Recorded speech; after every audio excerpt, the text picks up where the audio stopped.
This is a fan-generated show. If you'd like to support us, please go to jamieglazov.com. Also, don't forget to subscribe to our new Rumble channel. All your support is greatly appreciated. Hello, ladies and gentlemen. I'm thrilled to announce the release of my new book, Obama's True Legacy: How He Transformed America. There's a reason why Mike Huckabee calls it a ferocious and chilling read. Order it now at Amazon.com or at FrontPageMag.com. Thank you, and may God bless you. Good evening. Welcome to the Glazov Gang. Tonight, what an honor and privilege it is to have with us Dinesh D'Souza, the creator of his new film, Police State. Dinesh, what an honor to have you back on the show. Jamie, always a pleasure. Great to be on with you, and looking forward to talking about this important subject.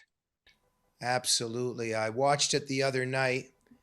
I remember I was 11 or 12, and I very sneakily started watching The Exorcist while everybody was asleep. And it was one of the most terrifying moments of my life. But this film, I have to say, scared me even a little bit more. Horrifying, sobering, depressing. What other words could I use? What a scary time, Dinesh.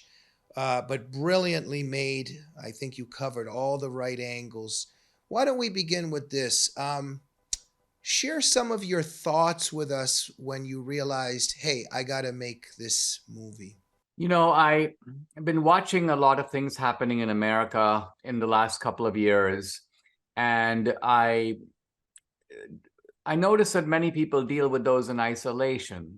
They'll talk about censorship over here, political targeting over there, January 6th.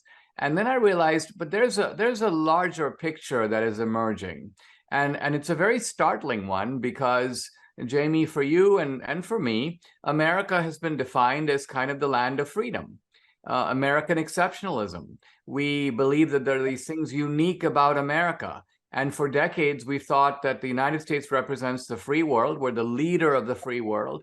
And then out there's the unfree world, which is North Korea, China, Iran, the old Soviet Union, Cuba, Venezuela. And yet, as you begin to think about the defining characteristics of those unfree societies, of those tyrannical societies, of those police states, and you go down the checklist, you realize that they have mass surveillance, they have systematic censorship, they have political indoctrination and propaganda in the schools and the media. They tend to be one-party states to try to outlaw effective opposition. They try to lock up opposition leaders. They criminalize dissent. They have political prisoners. And so as I went down this list in my mind, I realized, wait a minute, pretty much all those things, if not all of them, are to one degree or another now manifest right here in the United States. And so somewhat to my own dismay, because I've been a rah-rah American, I've written books called What's So Great About America, I suddenly realized that, you know, if you ask me right now, are we a free society? I'm very reluctant to say no, but I cannot in good conscience say yes. And so that's what the film explores. Are we becoming a police state? And Dinesh, you gave so much to this country, and you continue to give so much to this country. Could you ever have predicted that they would put you in jail for the things that you did? I mean, to me, it was like skipping Sunday school class if you were really to get into your quote-unquote crime. Dinesh D'Souza's in jail, but Hunter Biden, and when you examine everything about him, and he's not in jail. Can you comment on that? Well, it was eye-opening for me because, you know, before my case, which was 2013, 2014, before that time, if you had asked me to describe this political situation in America, and I would often do this, my family, which is in India, would ask me like, Dinesh, you know, you're so enmeshed in American politics, like, what's it all about? And I would say, well, you know, you got these two parties and they have rival visions or ideas. One believes in liberty, one believes in equality, one believes that America should be strong on the world stage. The other believes that America should be more passive, more accommodating.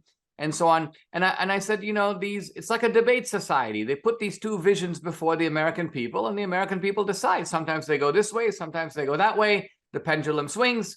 Now, after my case, I realized, no, that is a incomplete and perhaps even very naive view of America, because what's really happened in the interim is that one of the two parties has become gangsterized. And my own case was a dramatic example of this, because as I sat across from lawyers, these are lawyers at the so-called SDNY, the Southern District of New York, but they were in league with the Obama Justice Department, which is to say Eric Holder. I realized as I was talking to these guys that if they could have locked me up for 20 years for a trivial campaign finance offense that is not normally even prosecuted, they would do it.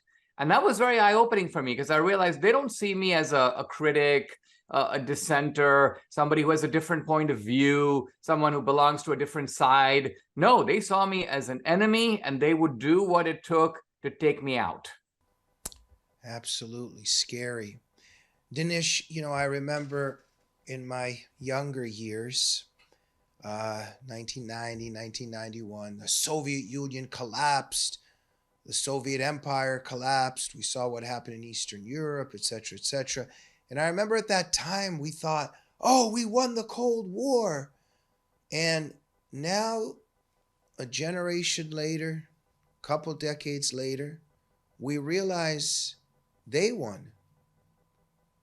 Because the idea and the ideas that spawn and engender this ideology, it has won in America, hasn't it? I mean, I know the battle is still on, but in terms of who controls the boundaries of discourse, in terms of who's in power in Washington and academia and the media, these are the people of that particular evil idea, right?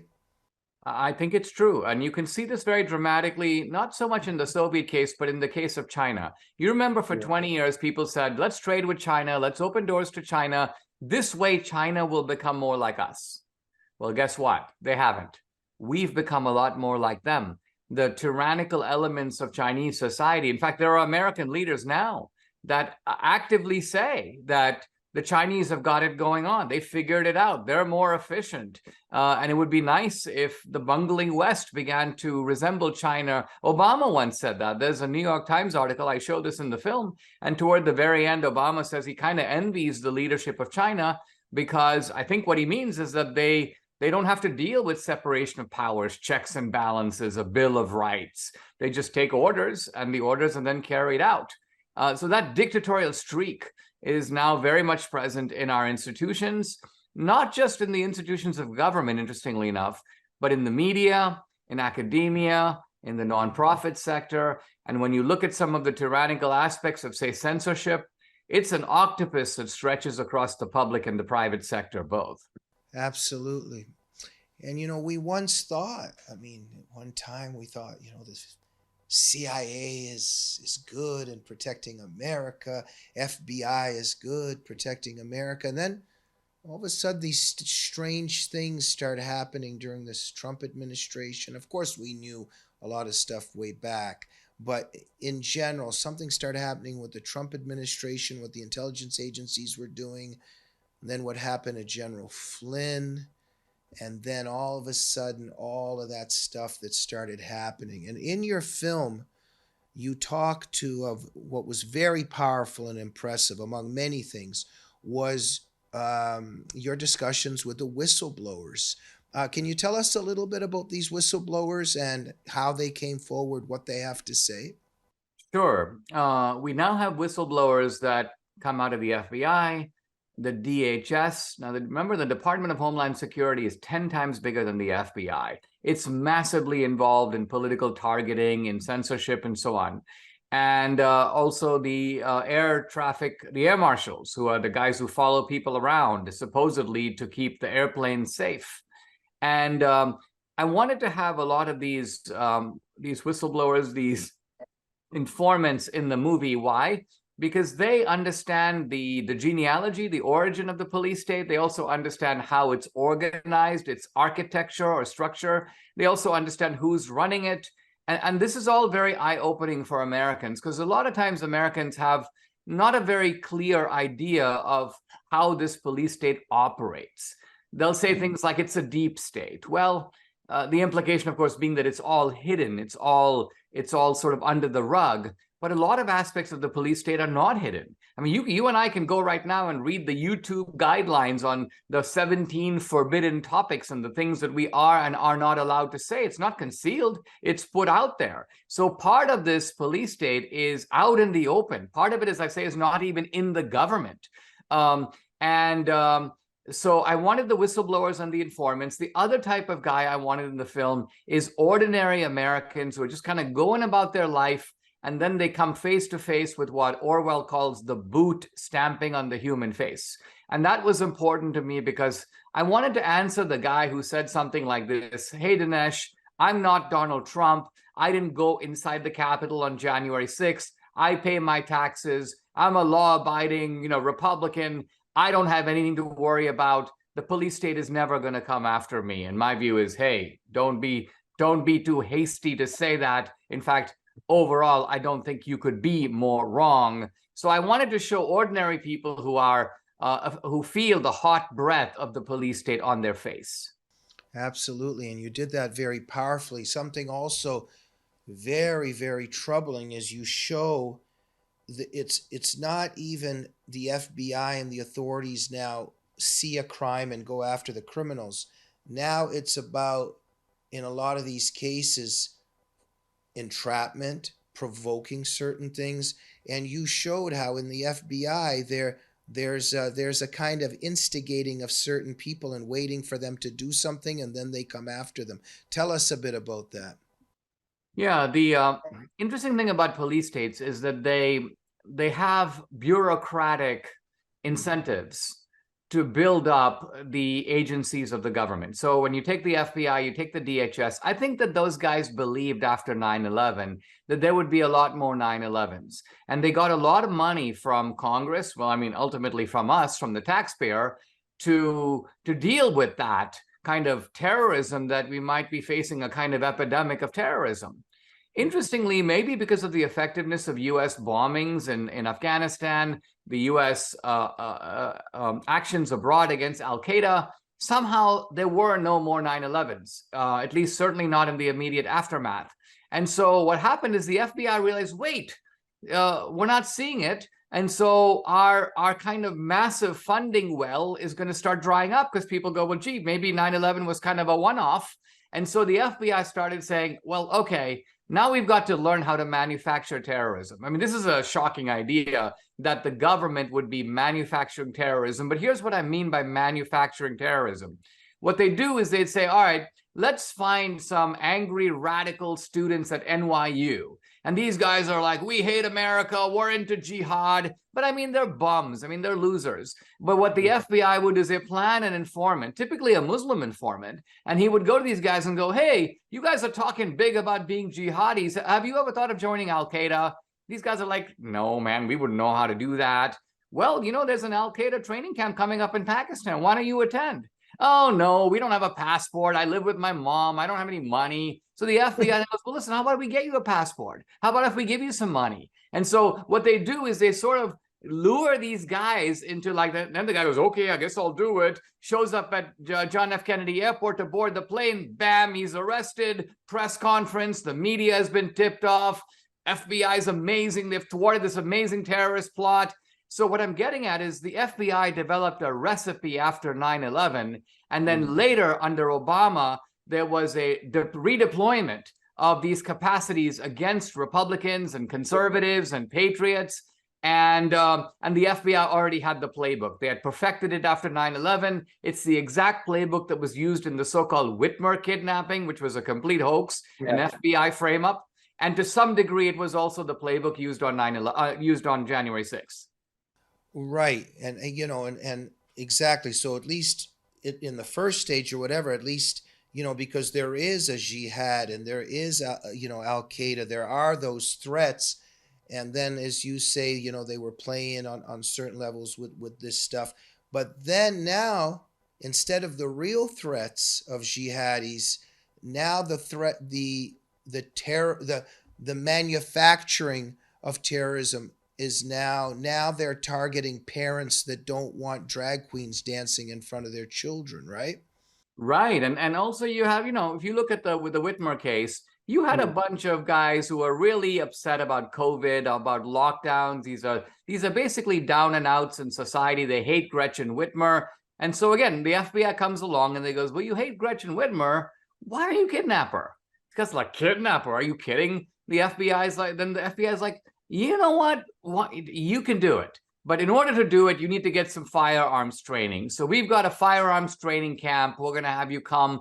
And so basically what the FBI, again, is leading them all along the way. These guys foolishly kind of go along with the idea. But when I say go along with the idea, there are more FBI informants and plants than there are supposed perpetrators. And the key question to ask in these situations is, were it not for the FBI and for the police agencies of the government, would this plot on its own have moved forward? The emphatic answer to that question is no. Very, very scary. We're going to take a quick break with our sponsors. We'll be right back. Hello, I'm Mike Lindell. Years ago, when I invented MyPillow, I was faced with every adversity you could think of. No retailers wanted to sell MyPillow. That's come full circle. Vendors took advantage of me, and I was copied by China. Well, by the grace of God, I was able to get through all that and learn from it. I have a passion to help other U.S. entrepreneurs, and that's why I created my new platform, mystore.com. We have hundreds of products from amazing entrepreneurs, and to celebrate, I'm going to put my pillows on mystore.com right now. You can get my standard My Pillows regularly $69.98, now only $19.98 with your promo code. Or you can get my standard queen size, regular $79.98, now only $29.98. Or you can get my premium king size, regularly $89.98, now only $34.98. So go to mystore.com and use that promo code on your screen to get huge discounts on all my store products. Thank you and God bless. And we are back with Dinesh D'Souza discussing his new film, Police State. Dinesh, I think it's the perfect time now, after everything we've discussed and what we've led up to now. Something very wrong about January 6th, about what happened, and also the people languishing in jail at the moment with the sentences they received.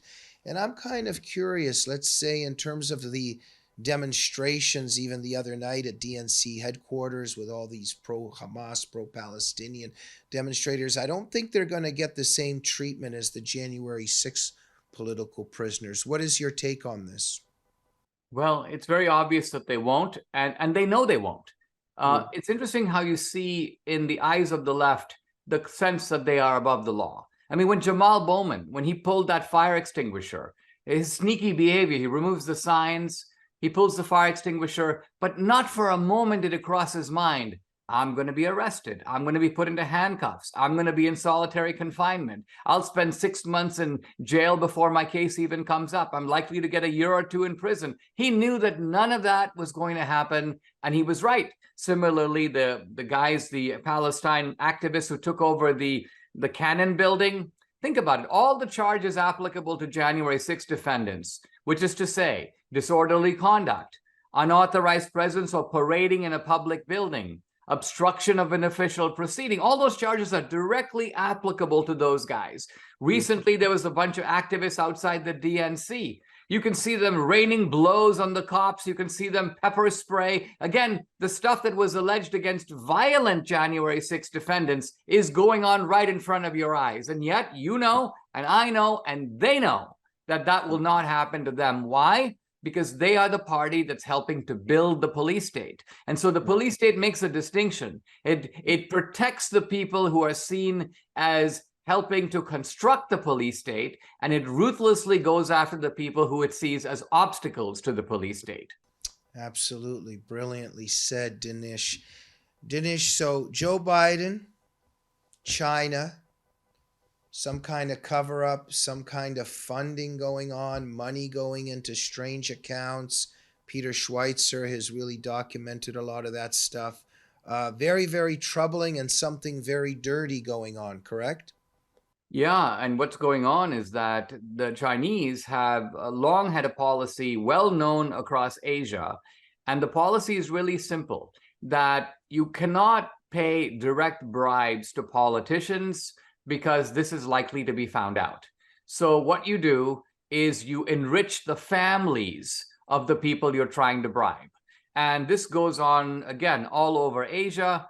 And who would have thought that you could pull this off in the United States? I always thought that one element of American exceptionalism, by the way, not just for the president, but all the way down. You know, in India, for example, to take a tiny example, if you're pulled over by a cop because you're speeding and he asks for your license, all you have to do is put 100 rupee note behind your license, kind of accidentally there. The cop will take it, look at your license, slip out the 100 rupee note, and let you go on your way. Right? This kind of bribery is fully acceptable, very normal. And I thought, look, America's different because you can't do that. You can't slip a $20 bill to a cop. He's going to arrest you right there. So, but interestingly, the Chinese have found that at the highest levels of government, you can do exactly that.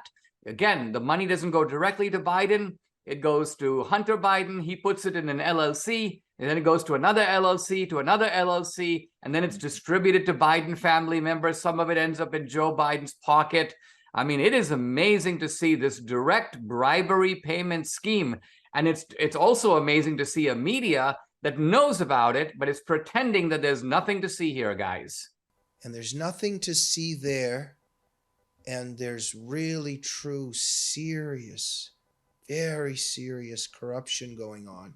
And yet there's some kind of SWAT team and helicopters and military busting down the door of some dad that was defending his son at a pro-life rally. You interviewed this gentleman. This is just, that interview and that incident in and of itself reveals that something very horrifying is going on. Could you just share that story of that dad, of that boy, and how the government dealt with that? So there's a law that is called the FACE Act, and the FACE Act says that you are not allowed to interfere or block reproductive services when they are being provided. So, for example, you cannot go to a Planned Parenthood or abortion clinic and like blockade the place and prevent women from getting in. This is what the law is, and this is why it was passed. In any event, here is this guy, Mark Houck. He's a pro-life activist. He takes his son. Now, what these guys like to do is stand outside clinics and try to dissuade women from going in. Now, that is protected speech. You're allowed to do that. You're allowed to say, hey, don't do that. Come and talk to me. And of course, the women may or may not choose to do that. In any event, on this particular day, Mark Houck is there with his son, I think 12 years old. And there aren't any women. No one's being led into the clinic, nothing like that. But one of the counselors from Planned Parenthood comes out and begins to sort of argue with Mark Houck's son. In fact, defame the dad, say, your dad's awful, he's against women, he hurts women, he's evil, and so on. So Mark Houck gets kind of bent out of shape, and he tells the guy, listen, like, leave my kid alone. You can argue with me. And the guy keeps it up. So instinctively, as a dad, Mark Houck pushes the guy, and the guy kind of stumbles back, falls down, gets up, runs into the building, is not in any serious way hurt. And anyway, he files an assault claim against Mark Houck. It goes to court. The judge looks at it, is like, there's nothing here, this is stupid. One guy shoved another guy. He throws it out. 2 months later, massive FBI raid on Mark Houck's house. I mean, you're talking about multiple agencies, bulletproof vests, armored vans, long guns, busting down his door, just awful stuff. And he's charged with crimes that would have gotten him 11 years in prison. 11 years in prison for pushing a guy. And think about it. He didn't even violate the law in question because he didn't intercept any women getting reproductive services. The FACE Act is not even applicable here. So you see the way in which the government takes these statutes and interprets them in the widest latitude. And they would have been perfectly okay with sending a decent guy who had like 7 kids to prison for 11 years for nothing. Fortunately, this guy did not take a plea bargain. He took the risk. He took the 11-year risk. He went before a jury. The jury looked at it, and this was in Blue, Philadelphia. And the jury goes, this is stupid. And within 1 hour, he was acquitted on all charges. So in this case, the police state failed. It had a happy ending. But, to be honest, most of these cases don't have a happy ending. Why? Because the government says to you, you're facing 11 years. That would destroy your life. How about if you agree that you are guilty, sign a plea bargain, we'll give you 2 years in prison, and then you can go back and put your life back together. Think about it. Even an innocent man would be tempted to take that deal because of the risk of going before a jury, and sometimes a biased jury, and just getting the book thrown at you. Yeah, Dinesh, when we sit back and just think about this and look at that, like just to think what happened to that gentleman, to think what's happening to the January 6th people, to think about what happened to the Tea Partiers under Obama, to think about what's happening to patriots, just to think about the FBI writing down the license plate numbers of the parents at their meeting, parents meeting about, concerned about what their kids are being taught, and just to think about what's being done to them. And I think about, my country. I think about Lenin, who said he didn't want to listen to music because it might make you want to pat a dog on its head. He wanted to remain in that rage and that fervor and that hatred. And the reason I'm bringing that up is that hatred and how much they hate us. Those people are in power now. This is malicious. This is hateful. They have power, and they hate us, Dinesh, don't they? And when they have power, then what begins to happen is the Gulag archipelago, correct? Correct. They are cultivating the hatred they're cultivating hatred in children. The indoctrination is in elementary and secondary schools. It continues through the universities. It is relentless in the media. And so not only are we moving in the direction of the Gulag, but in some ways it's going to be worse, I think. And here's what I mean. I'm actually doing a series on the Gulag archipelago on my podcast. And in the opening section, Solzhenitsyn describes a woman who is approached by a friend of hers confidentially in the market. And the friend tells her, go to the train station right now because you are on a list. You are going to be arrested. The woman makes the horrible mistake of thinking, I can't go now. I need to go to my apartment and pack. And so she goes to her apartment, but unfortunately they're waiting for her. They arrest her. She's never seen again. But then Solzhenitsyn comments this. He says, he goes, what a pity. He goes, if only this woman had gone to the train station and jumped on a train, any train, she could have disappeared in the vastness of Mother Russia, and she would never have been found. But see, today that's not true, Jamie. You know and I know, with cell phone geo-tracking, with surveillance at every train station, every mall, every parking lot, they'll find you. You can't get away. So technology, which is in some ways a tool of liberation, also is a powerful weapon at the disposal of the police state. Absolutely. Dinesh, your film 2000 Mules, wow. I mean, obviously something very wrong had happened in the 2020 election. We've got one coming up in a year. And if the Dems take it again, I mean, I just don't see how this country can continue to exist in terms of the country that it once was and is meant to be. Any chances of these shenanigans, quote unquote, not happening this time, or patriots being able to stop what you revealed happened the last time? I don't know. I will say that there have been some improvements, not enough. I think far too much lethargic and apathetic behavior on the part of the RNC, the Republican National Committee. I don't know what those people are doing over there. One very simple remedy, which could easily be implemented, is to insist on 24-hour surveillance on every drop box. Because these things are decided at the state level, you can't get rid of all drop boxes. So even though that may be the ideal, they're going to be drop boxes. But you can insist, and it's in the election rules now, that they should have 24-hour surveillance. If Republicans don't insist on that, then they are unbelievably stupid. They're suicidal in a way politically. And the Republicans are to some degree part of the problem here, because you mentioned the helplessness of a mom who's concerned with what her kids are learning and is being raided by the FBI for it. Well, who's she going to turn to?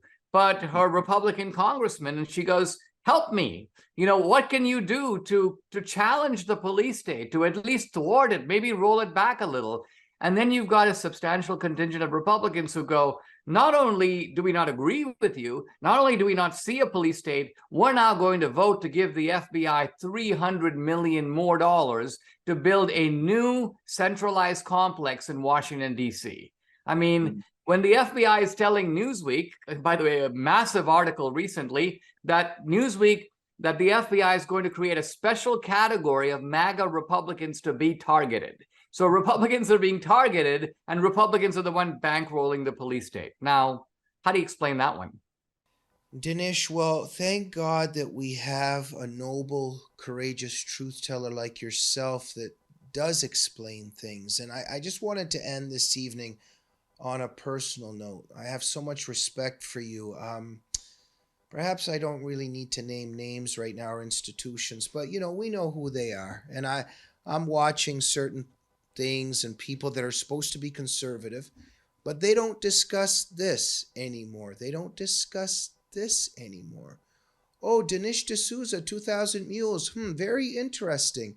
This particular network didn't even invite him to talk about it, but they're supposed to be conservatives. Oh, this individual didn't invite Dinesh. There's a lot of people and places that have sold out, and they suffocated themselves on certain issues. What do you think about that? And may I ask you, what is inside Dinesh D'Souza that didn't become like them? That's a good question. It is true that conservative filmmaking is made very difficult by the fact that the left blocks you at every turn. They try to censor you. They launch, goons to do cyber attacks on your website. Amazon and Walmart won't sell our DVDs. Maybe this is the time for me to mention that if you want to stream the film and you want to get DVDs, go to the website. It's policestatefilm.net, policestatefilm.net, and you can stream it right onto your big screen TV, or you can buy DVDs, and it's a great gift with the holiday season coming up. Now, all that being said, it's also remarkable that the conservative outlets that you count on, or at least we once counted on, I counted on for my earlier films. It's not that they think I'm not a reliable guy. It's not that they somehow, it's just that they have become afraid of certain topics. And so Fox, for example, they don't want to touch election fraud. Now, interestingly, I thought that, okay, so now I bring out police state. Unlike election fraud, police state is not a banned topic. So I thought, well, maybe the doors at Fox will open up. But no, it's almost like because we couldn't talk about 2000 Mules, we can't now bring you on to talk about police state either. And I'm like, wow. I mean, this makes, the Sisyphusian task of rolling the stone up the hill even more difficult. And this is why we do, this is why truth telling at this point is a little bit of a difficult business in America with all the obstacles that come at you from all sides. Well, in the Soviet Union and Maoist China and North Korea, somebody becomes a non-person, right? So you made these naughty films and anti-party films and said these naughty things, but now maybe this is okay, but no, because it's Dinesh D'Souza saying it, right? Absolutely. No, that is exactly right. And, so the incentives are all on the other side, right? Because think about it. When Michael Moore makes a film, his life is unbelievably easy. He goes to a studio. He goes, I have an idea. They go, here's $10 million. Make a film. Michael Moore comes, says, I made the film. Here it is. They go, okay, listen. On Monday, you're going to be on The View. On Tuesday, Stephen Colbert. On Wednesday, Bill Maher. On Thursday, you're going to be on NBC News. Come the weekend, you'll be on Face the Nation. In other words, the path is smoothed over for this guy. On the conservative side, it's the exact opposite. It's hard enough to raise the money. Then you got to make the film. Then you got to market it. You're facing obstacles every which way. We even had the Biden Treasury Department intercept a wire that we were using to pay Salem Media to buy some advertising. The U.S. government intercepts our money. And now we fight back. We don't let it just happen. And I, of course, understand the police state, so I kind of know how to put some counter pressure on them. So I call a friend of mine at Newsweek. He calls the government. They freak out. They quietly return the money, which is something that they never do. Normally, it takes months to get it back. You got to go file motions before a judge. So the whole enterprise is difficult. But that all being said, to be honest, I never give it a moment's thought. I kind of feel like I have enjoyed the American dream for most of my adult life. And now that the country is in a mess, is in a bad way, it's sort of my job to do what I can to sound the alarm before it's too late. Once the jaws of the police state slam shut, and Jamie, you know what that means better than just about anybody, all you can do is run, right? I mean, get out, get your family out, get your money out. Your options are much more limited. We don't want to get to that point, and hence this movie. Yeah. Now, I just wanted to say, like, in our family, when we watched everything going on and everything that we experienced, and my parents, what they fought for, there were people who, all right, we found out, okay, that's a rat, that's a snitch, that guy sold out, that guy got scared. But then there were the real, authentic, solid people. And you're one of those people, Dinesh. There's everything about you, your demeanor, expression on your face, the look in your eyes, the way you speak, everything that you do. I just want to tell you, you can see real authenticity and a real love of America. And I just wanted to touch on that you never surrendered. It doesn't look like you're going to. I think you answered my question, but maybe just a little bit more. Why did you never, because there's so many people around us, Dinesh, they just, they check where the wind is going and they just go this way to survive. But you never did that. I think it's because at a young age, I saw other people who were that way, and it sort of disgusted me inwardly. There's a very prominent Indian American guy who is now prominent in politics. I don't necessarily want to name him. He was a pretty good friend of mine. And this is a guy who, from a young age, he sort of wanted to be Secretary of State. And I think he realized that he had a better chance to do that in a democratic kind of milieu. So even though the guy is reasonably conservative from a young age, he crafted his opinions, his ideas to be palatable to that kind of democratic majority as he saw it. He's like, those are the guys who control the institutions of the culture. So I've got to cater to them. And I was like, that is a very repulsive thing to me. I don't want to become like that. And so I sort of inwardly made that decision that I'm just not going to go that way. That kind of opportunism is just not for me. It might work for some people. It just doesn't work for me. Czeslaw Milosz once talked about like swallowing a frog. And he's like, it may seem like the reasonable thing to do, and it may bring you all kinds of prosperity, but at some point you revolt and you go, I can't do it. I can't swallow the frog. Well, if America will be saved, it will be because of people like you, Dinesh. Is there anything I should have asked you this evening? Well, I think you've given people a really good whiff or foretaste of the film. I will say, maybe just in closing, that the reason I make films is because it is one thing to tell people about something. It's kind of like, Jamie, if I were to tell you, Jamie, I grew up in India. I grew up in a middle-class family. I went to a school. You'd be like, But then if I say, Jamie, look, here's a video, and that was my house. And there's me at the age of 10. And then let's go down the street. These are the street vendors that I saw every day as I walked to school. And there's my school. And that's what it looked like. And that was my teacher. You'd be like, whoa, I've got a much better window into what Dinesh is talking about. Why? Because I see it. I feel it. I can sort of vicariously experience it. That's what I do with the police state. It's not just an idea I'm trying to transmit to you. I'm going to show it to you. I'm going to give you firsthand testimony about it. I've got dash cam footage and surveillance footage. Yeah. I can show you from inside a man's apartment, the FBI coming smashing through your door. That's in the movie. So movies can do things that, in a way, conversation can't. And I want people to go to policestatefilm.net and kind of experience the film for themselves. Well, it was beautifully made in that way. And there's something I really love about your films, Dinesh, because it's your style. There's some people that they just take a hammer and they just want to hit people with their argument. And yours is always a little bit of a mystery that's unfolding. You're always like, okay, but this is this. Now, why is this? Let me go over here and talk to this person. Now, why is this? Let me go over here. And it's always this kind of very gentle unfolding mystery.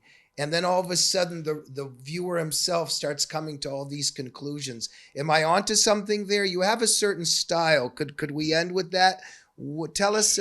You have actually, I wouldn't say unmasked me, but you have revealed what I think is an effective style. The effective style is to frame an issue and frame it in a kind of interesting and original way, and then follow a journey.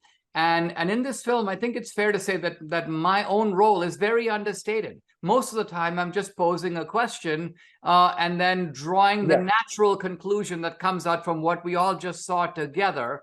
And I want the audience to be, in a sense, ahead of me. I want them to get angrier than I do in the film.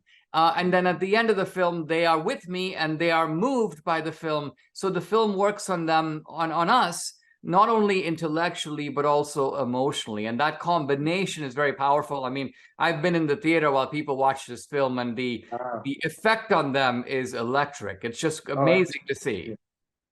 Well, it's very, very powerful film. I just want to end. I know I might have said this before, but some people might say, Jamie, you seem to like Dinesh a lot. Well, I think it was about 30 years ago, almost in the mid-1990s. I would never have believed if somebody told me I would be interviewing Dinesh D'Souza, but I was a relatively young man, and there was a book, The End of Racism, and it had such an influence on me. It really put me on a certain road. I remember one expression you used, the exhibitionism of non-achievement, and just your how you described the problems, everything you talked about. But I just wanted to say, Dinesh, that you very much helped me pave and frame my direction in life. I just wanted to thank you again for that.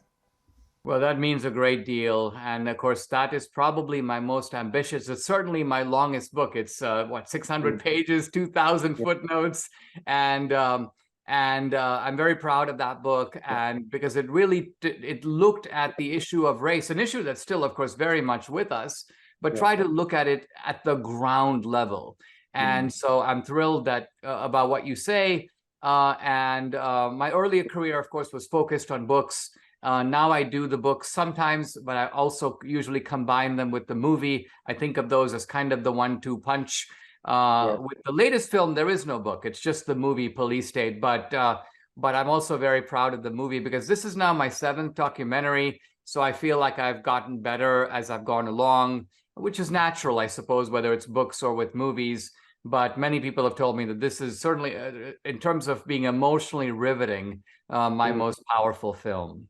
Very powerful. Great interviews in there with Dan Bongino and so many people. Just brilliantly made. Everybody's got to watch it. One more time, where do people go to watch Police State? Go to policestatefilm.net. It's streaming on Rumble. It's streaming on Salem now. It's streaming on a couple of other platforms. You can stream it on your big screen TV or any device. And then you can buy DVDs, which is a great way to spread the message. Holiday season coming up. So stock up on those. policestatefilm.net is the place to go. Such a powerful and urgent film. Dinesh D'Souza, I hope you don't mind me calling you a scholar and a gentleman. Thank you for coming on the program. That's a great compliment, and thank you very much. Thank you, Dinesh. Thank you, everybody, for watching this show this evening. Go to Police State. Watch that movie by Dinesh D'Souza. And please subscribe to our Rumble channel and press instant notifications. And we'll see you soon. Good night.